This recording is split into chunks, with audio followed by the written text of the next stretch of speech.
your host of Inside Houston.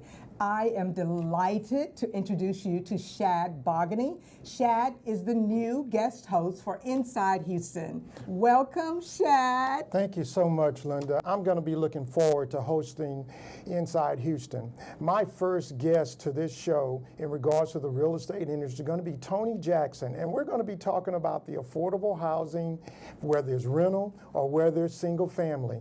But it is an issue here inside Houston. I am so glad, Shad. For the audience, I think you will have an opportunity to hear from a veteran in the industry and someone that's going to give you some really good information and advice and have great guests. Again, thank you, Shad. I look forward to seeing the show today. We're going to make it happen. Welcome to Inside Houston. I'm your guest host, Shad Bogany. Today we're going to be talking about affordable housing. Affordable housing means a lot. It's either single family or rental. My guest tonight is Toni Jackson. She is a partner with Jones & Walker who specialize in affordable housing. And Toni's going to be here giving us some insight on the rental side of affordable housing. Toni, welcome to Inside Houston. Thank you so much for having me tonight. I really appreciate the honor of being your first guest tonight. Well, you know, Toni, I will tell you that when I think of affordable housing, no one in this city knows it better than you do. And I wanted to start off this show with you about affordable housing. So let's talk a little bit about affordable housing. Absolutely. What a lot of people don't understand, when you say affordable housing, people generally get really worked up and scared about what that means. And what affordable housing really means is that a person is not spending more than 30% of their income towards their housing needs. But what we have here in America, and particularly here in Houston, is a problem with our renters and even some of our homeowners that are spending more than 30% of their salary. Many people are spending up to 50% and 50 and 60% of their salary on their home needs. And what that means is that people then are put in a position of having to make a decision between childcare, transportation, food, medical, all of these other day-to-day needs when they are putting all their funds into housing. And so affordability is really about not having to break the bank per se on having a good, decent place to live, because so many people who are middle to lower income are really struggling to have a good place to live that they can afford.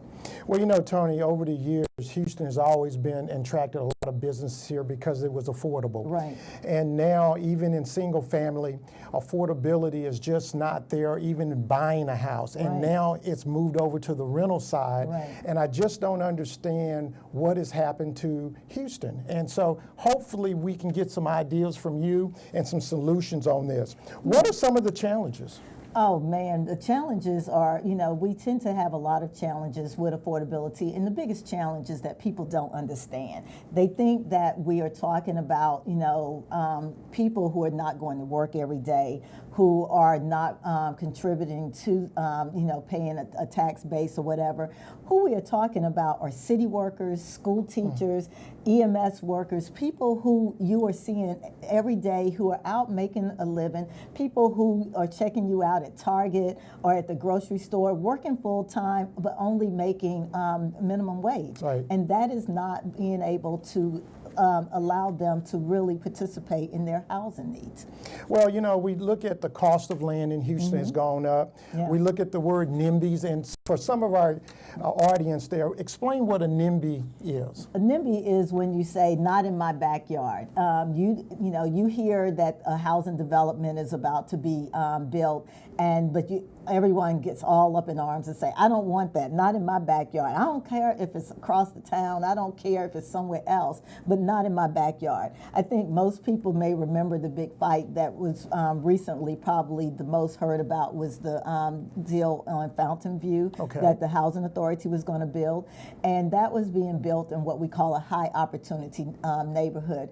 And what high opportunity means, it simply is talking about what amenities are available to the residents of that community. Groceries, near grocery stores, near transportation, near good schools, near where you're going to go to the pharmacy, Walgreens and CVS. I always tell people, and you know this being in the real estate business, watch for where Walgreens Walgreens and CVS is being built, because that gives you an idea of when a community is about to be built. And so when we talk about high opportunity, we want to have developments that integrate communities. And when I say integrate via income. You want, the persons who are working in the Targets and the Home Depots and the CVS, who are living next to those persons who are actually patronizing those places. And too often we have a situation where people don't want that. And so we have the arguments of the not in my backyard. Cost of land is another reason, Toni. Oh, and absolutely. So what's, you believe, driving the cost of land up in this case? I know on the single family side, builders and developers are saying the cost of land, we're now, the average home price in Houston is somewhere in the neighborhood of about $220,000, and that's the median price, and you get over $300,000 when you get into the resale side of it on the average. So what's happening on the multifamily, and why is this land so highly has gone up, but it works for senior developments? So tell me, it's same land. Exactly. So same tell me what's piece of happening. land. Yeah. And it really, it's not so much that the land is different in the senior versus the family developments, but that becomes more palatable to the community in the neighborhood to have a senior development. But my first boss when I got into real estate said something to me that we all have to remember. All the land that there is all that God is going to make. And so land is a precious commodity.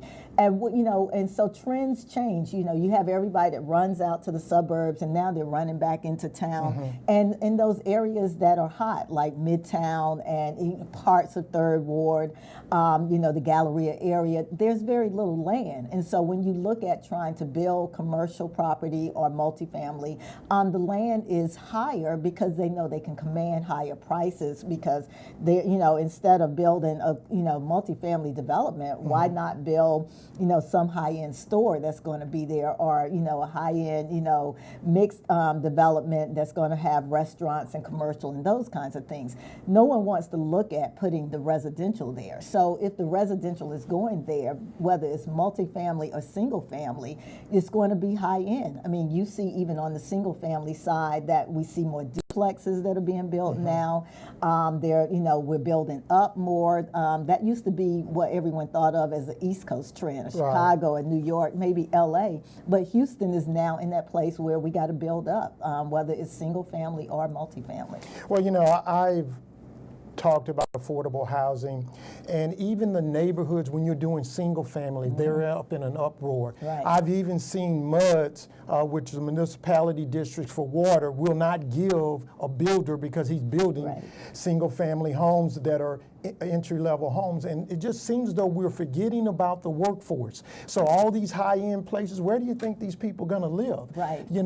They've got kids, need to be in school, they can't drive all the way across town to come to these jobs, and then people are concerned that people are being late in Houston's traffic. Right. So, what is the community impact of not having affordable housing? I think I've hit on some of it. Oh, absolutely. I mean, the biggest impact is that, as you said, our workforce is suffering. Our workforce here in Houston is driving 30, 45 minutes to get to a job.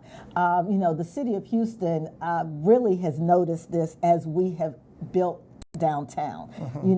10 years ago, our downtown was lacking compared to a lot of other cities. Now we have 2 major convention hotels. We have a lot more restaurants.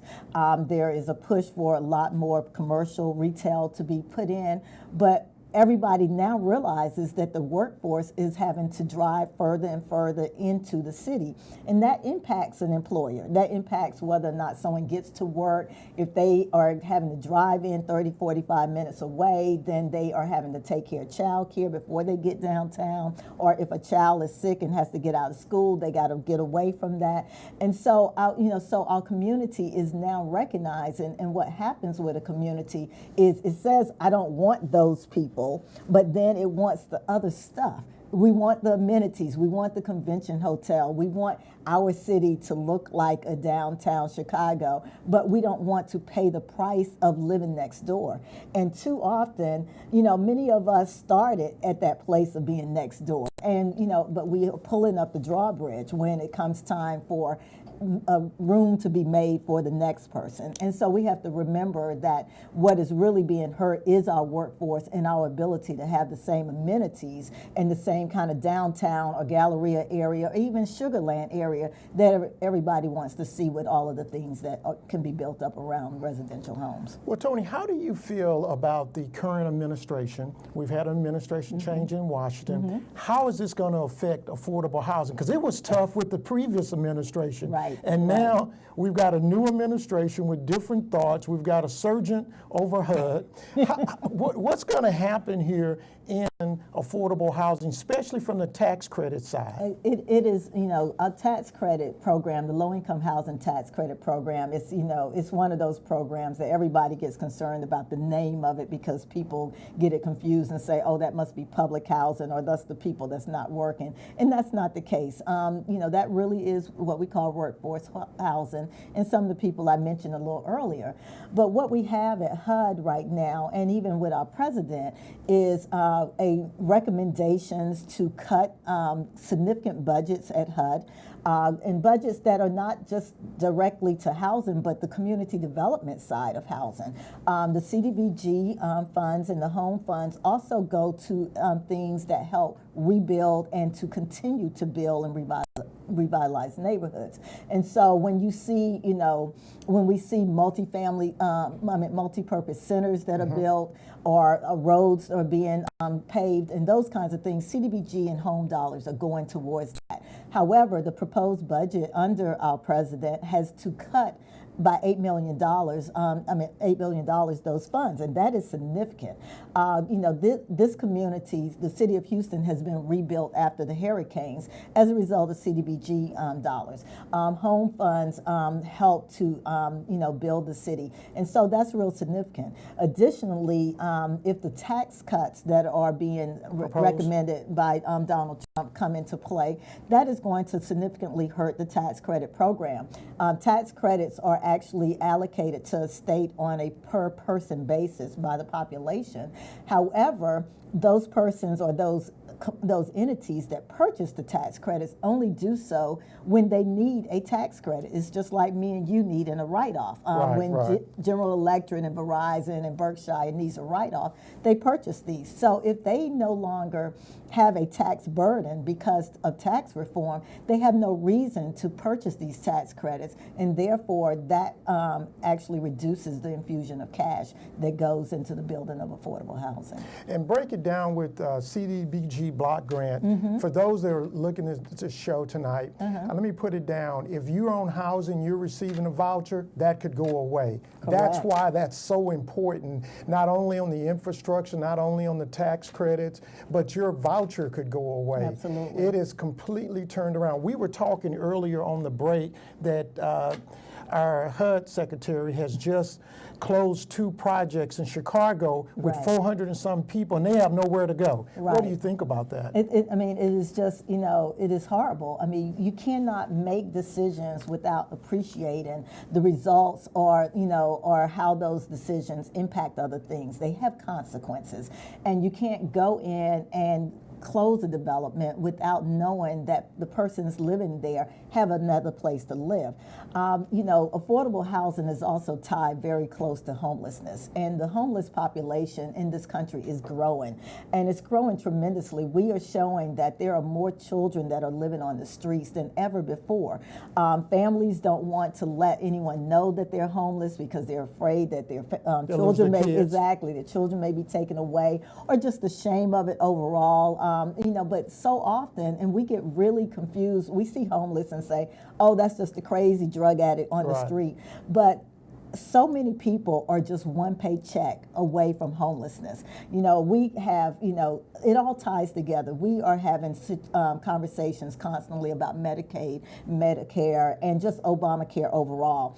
A person having a catastrophic illness could cause someone in their family to be in the hospital so long that, head of household misses days of work loses a job or loses that one paycheck.